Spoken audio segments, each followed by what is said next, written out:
Alright, so in this tutorial I'm gonna show you the best way on how you can gift V-Bucks in Fortnite. So make sure you watch this tutorial till the end to exactly know what to do. It's very easy. You can gift V-Bucks through some ways. First one is being just going to the passes section, and right over here you'll see gift the pass option, and if you press on it you'll see all the players that you can gift battle pass, and once you gift them battle pass they can receive V-Bucks.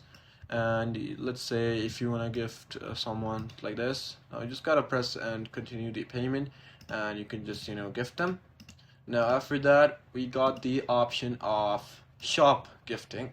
So right over here you can gift any skin through V-Bucks. So let's say you want to gift someone like this emote.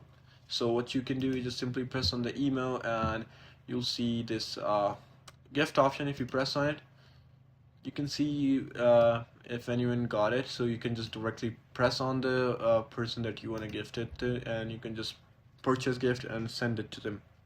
So yeah, this is it on how you can send V-Bucks to any friends on Fortnite. So I hope this tutorial actually helped you out. I'll see you soon in the next one.